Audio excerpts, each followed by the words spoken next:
Mula kay Melvs TV, Xi Jinping, digmaan ng China at Pilipinas, malapit na daw. Oy, malabo yan mga tol. Muntika na magkagera, sabing ganon sa title mga kapatid. Yan ang ating panonoorin. Bibigyan natin ng reaction video and commentary. At saka syempre huwag niyong kalimutan mag-subscribe kay Melvs Castle. At kung bago ka pa lamang dito at trip mo yung mga ganitong klaseng reaction video and commentary, syempre huwag mo rin kalimutan mag-subscribe. Click mo na rin ang notification bell para ma-notify ka whenever na may mga bago tayong reaction video tulad nito. So wag na natin patagalin pa, panoorin na natin to mga tol. Naku po, nalintikan na. Chinese Foreign Ministry galit na galit sa mapanghamong military exercises ng Pilipinas, Amerika, Australia at Japan. Pagsabog ng digmaan sa South China Sea, kamuntikan na. In response kasi sa military activity ng apat na bansa, naglunsad rin ang People's Liberation Army China ng sarili nitong military exercises sa South China Sea. Diba? Kala mo batang nakikipagpakitaan ng laruan, oo, palakihan tayo ng robot. Diba? Parang ganun mag-isip no? O tingnan mo, nakalapit ba sila sa ginawa nating maritime cooperation activity. O di ba hindi naman sila nakalapit, anong ginawa nila? Muscle flexing lang mga tol. Di ba? Muscle flexing lang, kunyari hindi sila papatinag. O, pero kung matapang talaga sila, o di sana ginawa nila yung madalas nilang ginagawa. Yung madalas nilang ginagawa dito sa sa West Philippine Sea, yung ginagawa nila pangaharas sa Pilipinas. O di sana ginawa nila yun kung talagang matapang sila, kasi kiniklaim nila kanila yung kabuuan na yan, di ba? O bakit nila pinayagan na maglayag yung ibang mga bansa? O di ba? Wala. Wala, tameme, urong buntot. Kung nagkataong nagkasabay ito, tiyak malaking giyera ang posibleng sumabog. Di papalagyan. Ayon sa tagapagsalita ng Foreign Ministry of China, hindi raw magpapadaig ang kanilang bansa sa mapang-udyok na giyera na sinisimulan ng Pilipinas. Wala na, daig na sila. Gagawin raw lahat ng aksyon ng China para maprotektahan ang dagat na binabalak sakupin ng Pilipinas. Diba? Hindi nga sila susuportahan ng buong mundo dyan mga tol, kasi wala naman silang karapatan Sa madaling salita, walang saysa yung ipinaglalaban nila kasi wala talaga silang ipinaglalaban. Kumbaga kung sa korte mo dadalhin mga tol, nakikipag-away ka sa kapitbahay mo kasi ang gusto mo sa yung lupain niya.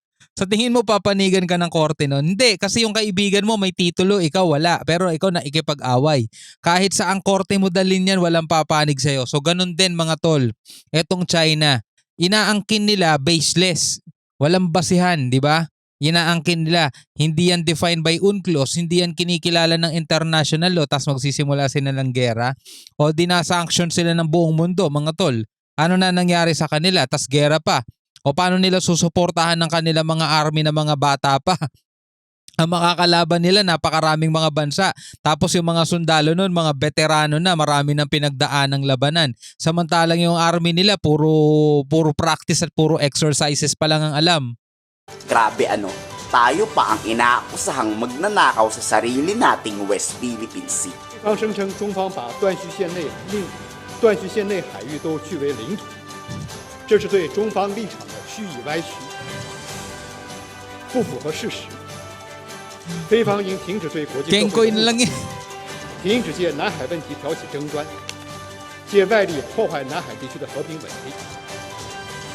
在处理南海问题上， Kung nagkataong sa labas ng South China Sea ginawa ang Quadrilateral Maritime Cooperative Activity, malamang sumiklab na ang kinakatakutan ng lahat na World War III.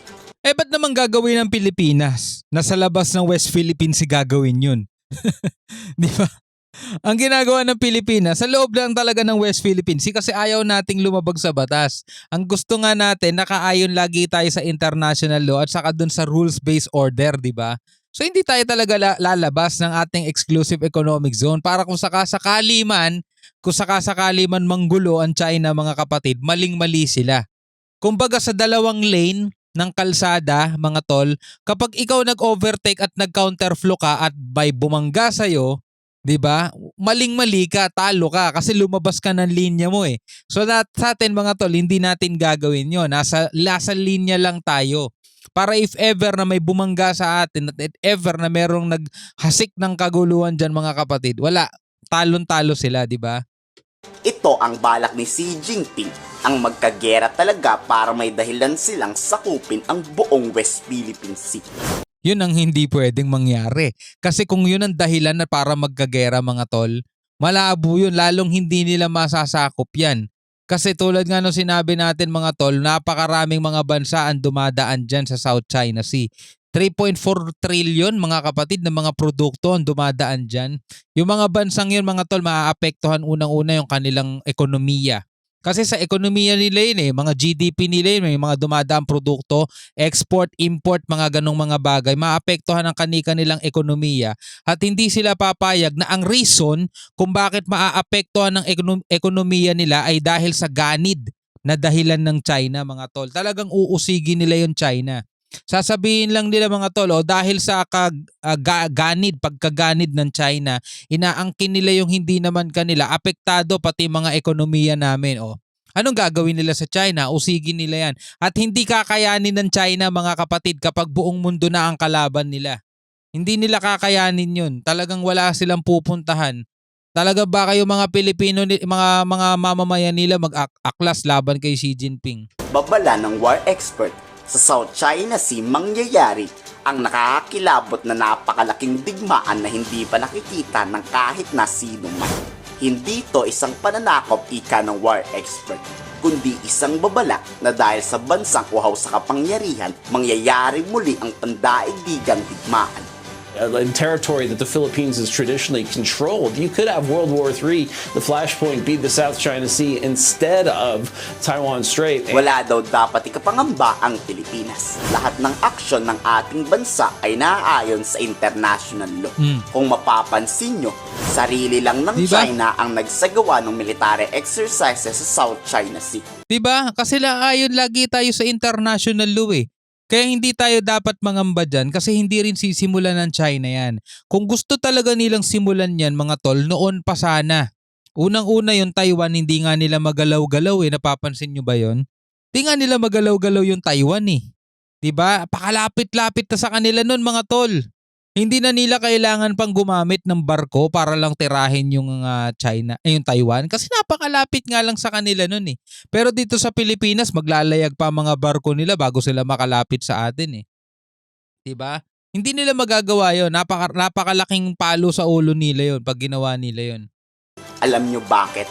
Wala kasing naniniwala sa China. Tama. May napanood ba kayong balitang sumusuporta sa mga Chinese? Wala. Wala naman, di ba?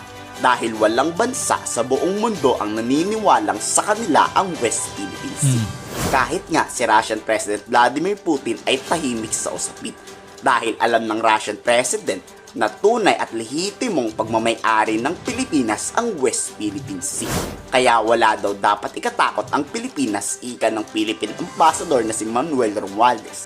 We will not let up on something that we feel is the right thing to do. I think that Wala dapat ikatakot ang Pilipinas, mga tol. Pero ginagamit yan ng mga pro-China. Gumagawa sila ng senaryo. Hindi tutulong ang Amerika. Hindi tutulungan ang Amerika ang Pilipinas. Ang presidente natin, dinadala lang tayo sa gera. Hindi natin laban yan. Laban ng Amerika at China yan. Naiipit lang tayo. 'Di ba? Paulit-ulit ang ganun ang sinasabi nila mga tol. 'Di ba? Paano hindi naging laban ng Pilipinas yan? Ano natin yan? Exclusive economic zone natin yan. So unang-una mga tol, tayo inaagawan. So tayo talaga dapat ang magtatanggol dyan. So hindi tayo naiipit mga tol.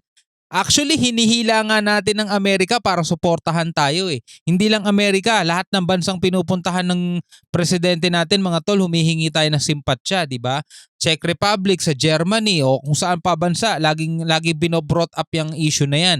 Para makakuha tayo ng maraming suporta. Kasi kung tayo nga lang naman talaga mga tol, hindi natin sila kakayanin sa paramihan pa lang ng mga barko, talong-talo na tayo, paramihan ng mga eroplano di ba? Pero bakit tayo hindi dapat matakot mga tol? Kasi nga, buong mundo na ang sumusuporta sa atin. Walang mga bansa, walang mga batas, walang mga international law, international community ang sumusuporta sa claim ng China. Kasi nga, pang sarili lang at pang makasariling claim lang yung ginagawa nila all the actions that have been taken by all the countries, and then I'm not only talking about the United States and Japan, but we're talking about all other countries that have come out Diba? openly in condemning any kind of aggression, clearly shows the commitment that they have. Any country that sees something that is not within the realm of international law will come into form. And I think that we are seeing that right now in Ukraine, for instance. So we are confident that that all the countries that have come out in supporting us is a commitment by itself. Kayo, handa ba kayong lumaban kung sakaling may sumiklab na gulo sa West Philippine Sea? Oo naman, bilang isang Pilipino mga tol, wala rin naman tayong choice. Doon din talaga pupunta yon, pro-China ka man o hindi. Pero kung pro-China ka at gustong-gusto mo sa China, malamang magtatago ka na lang talaga. Well anyway, ikaw bilang isang Pilipino, ano masasabi mo dito? Comment kayo sa baba mga kapatid, pwede kayo magbigay ng inyong opinion at saloobin. Hanggang sa muli, ako nga pala si Shobal D. Peace out.